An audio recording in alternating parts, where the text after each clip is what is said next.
प्रणाम, नमस्कार। बहुत स्वागत है आपका उस कार्यक्रम में जिसका नाम है हे प्रभु आनंददाता।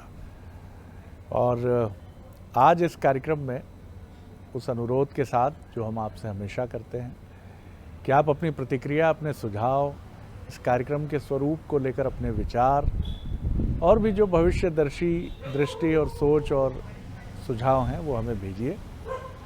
हमारा नंबर है 7000969440। आज हम एक व्यूअर के सवाल से ही शुरू कर रहे हैं जो हमारे दर्शक हैं। पहले भी हमने जिक्र किया इसका, और इनका कहना ये है कि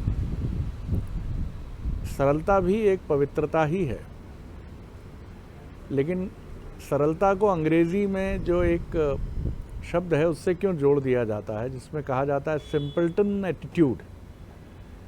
सिंपल्टन एटीट्यूड मूर्खता की तरफ संकेत करता है।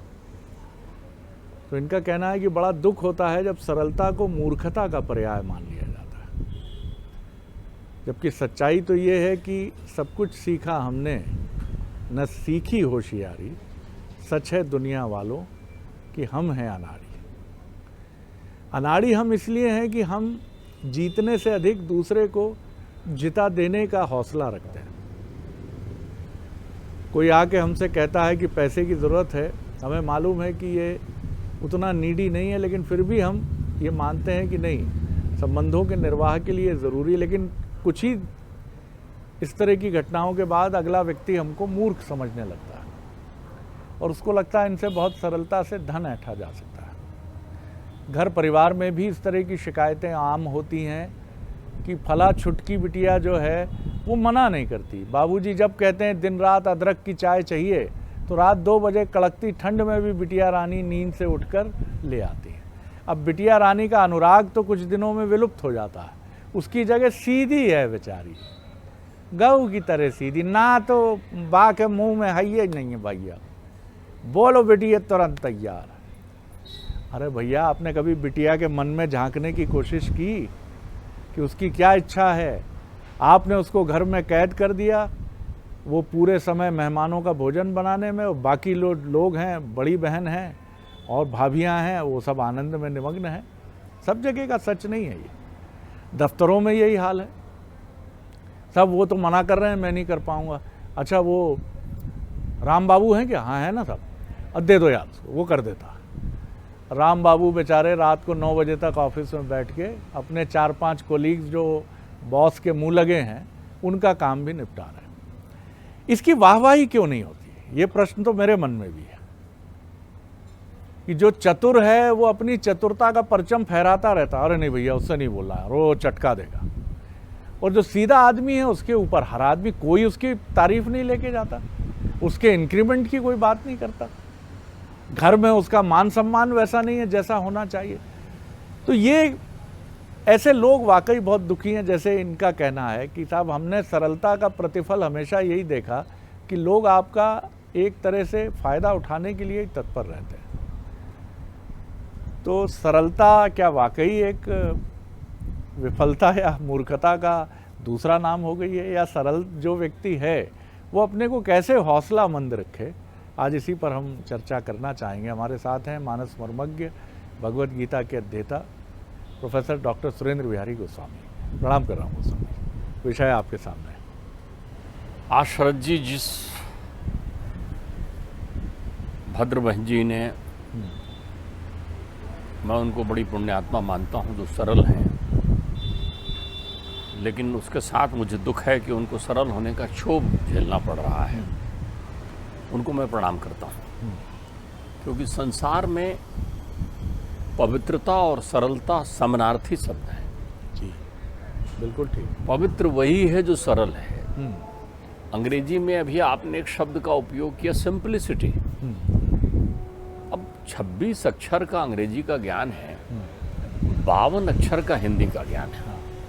तो हिंदी को अंग्रेजी में परिवर्तित करने पर आपको एक शब्द के अर्थ लगाने पड़ेंगे, तब आप अंग्रेजी में उसको कह पाएंगे। हिंदी के पूरे ज्ञान तो नहीं मिल सकते आपको, क्योंकि 52 को 26 में आप लेंगे ना। जैसे संस्कृत के लोक भाषा, संस्कृत के 108 शब्द हैं, तो अब 108 को आप 52 में नहीं कह पाएंगे।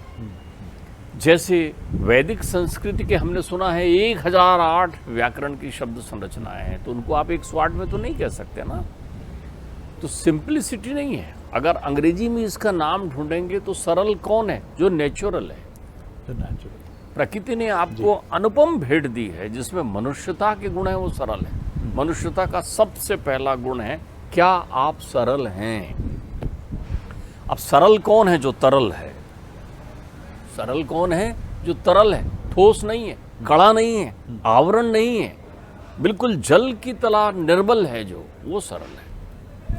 यहाँ एक प्रश्न है गोस्वामी जी जो मन में आता है कि बिल्कुल सही बात है कि जो सरल है, तरल है, वही शाश्वत भी है। राम भी सरल हैं, शिव भी सरल हैं, लेकिन शिव के पास गरल धारण करने की शक्ति है, त्रिनेत्र भी है। राम भी 3 दिन बाद धनुष निकाल ही लेते हैं। तो क्या सरलता के साथ ये गुण होना भी आवश्यक है? आप मुझे मेरी प्रक्रियाएं जो मैं व्यक्त कर रहा था उससे आप मुझे सीधा आध्यात्म सागर में गोते कराने ले गए। तो चूंकि आप डुबकी लगाते रहते हैं तो चलिए अपन पहले अध्यात्म का सरल देख लें जी कि अध्यात्म में आपने परमात्मा राम का नाम लिया है। अब देखिए राम की सरलता बताऊं। राम जब धनुष तोड़ते हैं, जब राम धनुष तोड़ते हैं तो धनुष उन्होंने विखंडित कर दिया, तोड़ दिया उन्होंने, लेकिन धनुष तोड़ने के साथ राम राम हो गए। वो राम नहीं रहे जिन्होंने धनुष तोड़ा था। उनके चित्त में कहीं ये भाव नहीं है कि वो उन्होंने धनुष तोड़ा है। आप मेरी बात समझिए, वो सरल हो गए। अब इसको लौकिक चीज़ों में उदाहरण लें। एक वक्ता है, बहुत अच्छी बात कह रहा है, बोल रहा है, तो जितनी देर वो बोल रहा है उतनी देर वक्ता है ना, फिर श्रोता वो हो नहीं सकता। तो जब वक्ता श्रोता बनता है तो या तो वो बोलते रहता है, बैठे हुए आदमी से देखो ये 4 बार बोला, 6 बार बोला, ऐसा बोल रहा है, बोलता ही रहेगा। क्यों? क्योंकि वो हमेशा वक्ता है, इसलिए वो सरल नहीं है। अब वो सरल कब हो गया? जब वक्ता का वक्तृत्व गुण खो गया और वो श्रोता बन गया, तो वो सरल हो गया वहाँ। आप बात समझिए, एक मैनेजर हैं आप, तो अपने ऑफिस में मैनेजर हैं, लेकिन जैसे ही आप घर में आए वहाँ मैनेजर नहीं है। एक न्यायाधीश हैं आप, तो अपने कोर्ट में न्यायाधीश हैं, लेकिन घर में खेलते बच्चे और पत्नी के बीच संवाद में आप न्याय निकालने लग गए यदि, तो आप वहाँ न्यायाधीश नहीं हैं। तो सरल होने का अर्थ होता है तत्क्षण अपने कर्तव्यों के प्रति एकाग्र होना और कर्तव्य को करने के साथ ही कृतित्व और कर्तव्य भाव से मुक्त हो जाना। ये सरलता की पराकाष्ठा है। शिव ने विषपान कर लिया, उसके बाद क्या वो सभा करके बोल रहे हैं कि देखो ये जो नीला नीला दिख रहा है ना, मैंने विष पिया था, इसलिए शिव सरल है। क्योंकि वो विष को भी अपना कर्तव्य मान करके उस समय पान कर रहे हैं लोकहित में। और फिर उसके बाद में शिव कभी नहीं कहते मैं देवाधिदेव महादेव। अभी आपने एक बहुत अच्छी बात कही, बुद्धिमान व्यक्ति को मूर्ख दिखता है, तो इसका मतलब बुद्धिमान ने क्या सीखा? मूर्ख को देखने ही तो सीखा है। सरल और मूर्ख में कोई तुलना ही नहीं है।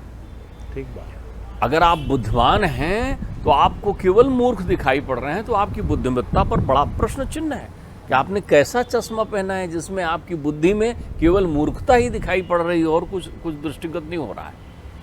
अगर आप कहीं जो लंपट हैं, जो कपट करते हैं, वो सरल के साथ लंपटता और कपटता तो कर देंगे, लेकिन उनकी टीस और वेदना उनको कितनी अतीत में आती है आपको मालूम है? आप गांव जाइए कहीं, एक बढ़िया रोटी बनाने वाली घर में बैठी हुई अम्मा, 10 लोग भी आ जाएं, 20 लोग भी आ जाएं, बड़े प्रेम से खाना पीना खिला देगी और आपको बाहर तक नहीं निकलेगी, ऐसा घूंघट अपने ओढ़े हुए बैठे रहेगी, उसको कोई लेना देना नहीं। बाहर अपन कहते हैं वाह अम्मा कितना बढ़िया भोजन रहा, कुछ नहीं, उसने भोजन बनाया खिलाया और भूल गई। आप आने के बाद याद करते रहते हैं कि क्या स्वाद था उस अन्नपूर्णा में। देखिए ठगता कौन है? ठग को इस बात का आभास रहता है कि मैंने सामने वाले को ठग गया, ठगा वो गया। क्यों? वो लंपट हो गया, वो कपटी हो गया। लंपट कपटी कुटिल विशेषी सपने उस संत सभा नहीं देखी। परमात्मा कितनी बड़ी बात कह रहे हैं सरल व्यक्ति के लिए। आप समझिए, ऐसी मूढ़ता हर घर में विद्यमान हो जाए जहां भेद दृष्टि खत्म हो जाए। बुद्धिमान व्यक्ति जो है भेद दृष्टि लेकर चलता है, द्वैतवादी हो जाता है, और सरल व्यक्ति जो है वो अद्वैत होता है। अद्वैत क्या ठग के ले गया, जो छोड़ जाना है वही ना ले जा।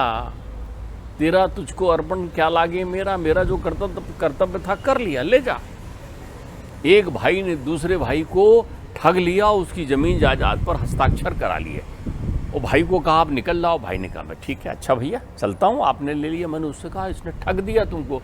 अरे बोले ठगा नहीं है, मेरा बोझ कम कर दिया, मैं भी थोड़ी लेकर जाता। बोले मुझे दुख इस बात का है कि उसके अंतर्चित्त में मुझसे मांग लेता, मुझसे कह देता। परमात्मा सरल हैं तभी तो कहते हैं प्रणत पाल रघुनायक। अरे तुमने कितना कोटिस पाप कर दिया है, लेकिन रघुनायक के पास चले गए, उन्होंने कहा अरे क्या आओ, गले लगा लिया उन्होंने। करुणा सिंधु खरारी और गए शरण प्रभु राखिए तव अपराध बिसारे। लेकिन आप इस ओर ध्यान मत दीजिए कि आपकी सरलता का कौन दुरुपयोग कर रहा है। आप अपने कर्तव्यों के प्रति रहिए। बहुत सुंदर बात कह रहे हैं भागवत में परमात्मा। किसी ने पूछा इनका नाम भागवत क्यों है, तो वो कहते हैं भागवतान हितान। भगवान ने कहा है इसलिए भागवत नाम है, गाया गया है इसलिए गीता नाम है, ज्ञान तिरोहित हो गया है वहां पर भक्ति प्रदान करती है इसलिए गीता नाम है। तो भगवान ने कहा इसलिए भागवत हो गया। बोले किसके लिए कहा, ये वह भगवता प्रोक्ता उपाया आत्मलब्धे। आत्मलब्धे खुद से मुलाकात कैसे हो सकती है, किसको हो सकती है, कौन इसका अधिकारी है। तो सबसे पहले शब्द लाते हैं अंजा, जो सरल है, जो सरल है, पुंसा नहीं जानता दुनियादारी के लंपट कपटी प्रयोग।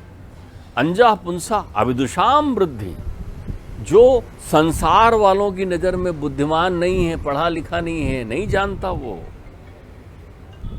उसको संसार में भेद नहीं मालूम है। मैंने आपसे अभी कहा ऐसी मूढ़ता जो परमात्मा से मिला दे बार बार बनी है। मूढ़ हैं तुकाराम, मूढ़ हैं तुलसीदास, मूढ़ हैं कबीर, मूढ़ हैं रैदास। किनकी दृष्टि में, ठगने वालों की दृष्टि में। ठीक बात। तो ठगने वालों को तो साहिब कबीर साहब कहते हैं, कोनो ठगवा नगरिया लुटल है। तुमने ठगा थोड़ी, तुम लुट गए, ठगे नहीं जाते। तो सरल नहीं लुटता, क्यों, अंजा पुंसा अविदुषाम वृद्धि भागवतान हितान। परमात्मा ने ये सहज मार्ग सरल को प्रदान किया है। परमात्मा ने ये सहज मार्ग उनको प्रदान किया है जो इस बुद्धि कौशल के कपट से दूर हैं, जिनके अंतर्चित्त में कोई कपट नहीं है। तो बहन जी, यदि आप सरलता के गुणों से विभूषित हैं तो परमात्मा की आपके जीवन में बड़ी कृपा है।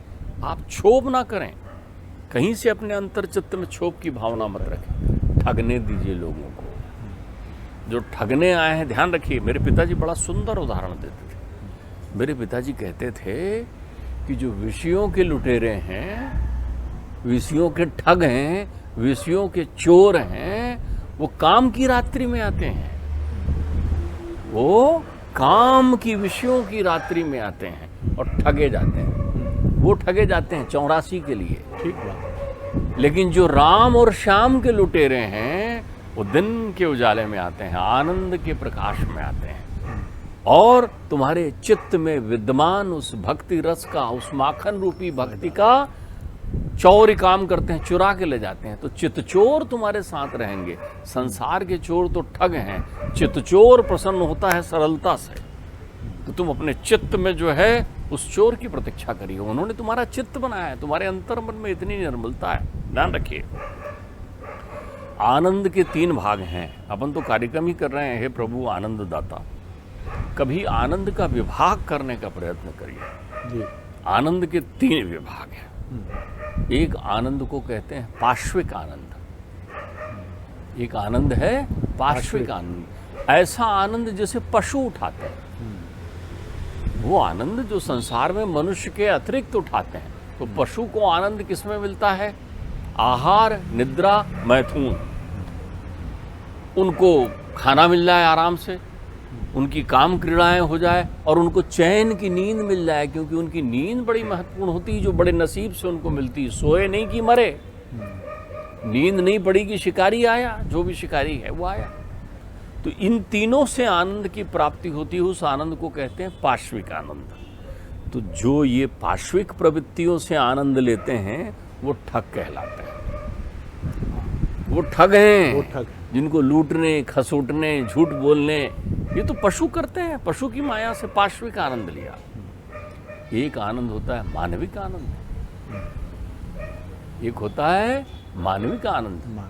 मन का आनंद मनुष्य उठाता है, उसको सारे सुखों में आनंद की अनुभूति होती है। ये मेरा घर, ये मेरे लोग, मेरा सम्मान मेरे मन का मिल गया, भौतिकता के सारे संसाधन मेरे पास आ गए, धन मेरे पास आ गया, जन मेरे पास आ गया। जो मैंने सोचा यंग यंग चिंतित कामम तंग तंग प्राप्तनोत निश्चितम, उसमें वो क्या करता है, सारी छोड़ जाने वाली विषय वस्तु को पकड़ कर रख लेता है और भ्रम में जीता है कि ये आनंद है। सारी उन्हीं वस्तुओं को जोड़ कर रख रहा है, उन्हीं प्रक्रियाओं में है। तो ये आनंद स्वार्थ से मिलता है, मानवीय स्वार्थ से। जिनका मन विषय युक्त हो जाता है, मनाशक्ति में पड़कर वो जिस आनंद की अनुभूति करते हैं उसको मानवीय आनंद कहते हैं। और एक आत्मिक आनंद होता है, इनसे हटकर, उसमें ना पाश्विकता होती, ना उसमें आपकी मानसिकता होती, मन से विरक्त होता है। वो उससे हटकर कुछ आनंद होता है जिसमें आप अंदर अपनी अनुभूति करते हैं, जिसमें आपको वो आनंद मिलता है जिसके प्राप्त होने के बाद आपको तृप्ति मिलती है। वही आनंद जो एक माता को अपने पुत्र के साथ लाड़ करने में प्राप्त होता है।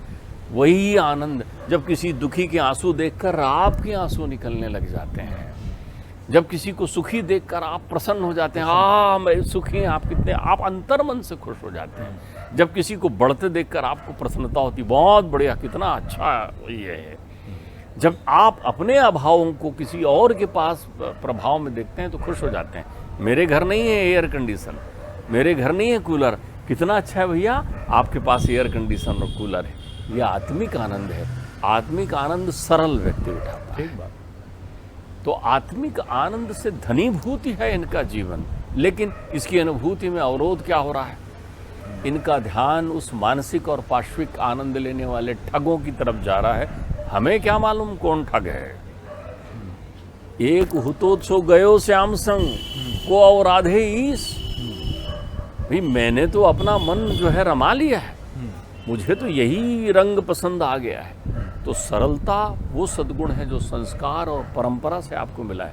निस्संदेह है आपके माता पिता, निस्संदेह है आपके सास ससुर, निस्संदेह है आपके परिजन, निस्संदेह आपका अंश वंश ऐसा होगा जिसके प्रभाव भूत से आपको जन्म से ये सरलता के गुण मिले हैं। और ध्यान रखिए, दो तत्व मिल जाएं तो वंदनीय हो जाते हैं। एक तो स्त्री, दूसरी सरल।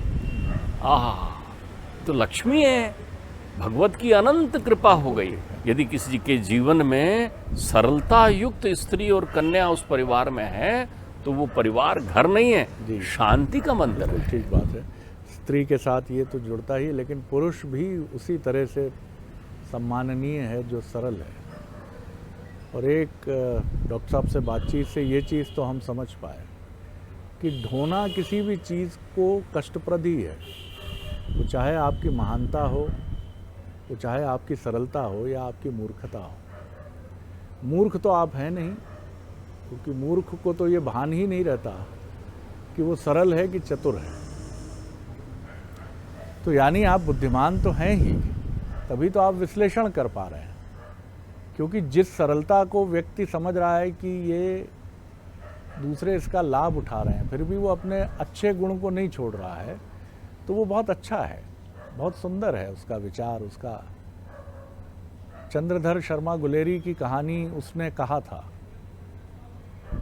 तेरी कुड़माई हो गई है। बचपन में मिलते हैं किशोर और किशोरी, और बाद में प्रेम तो लहना सिंह को होता है, लेकिन बात कुड़माई यानी शादी तक नहीं पहुंचती है।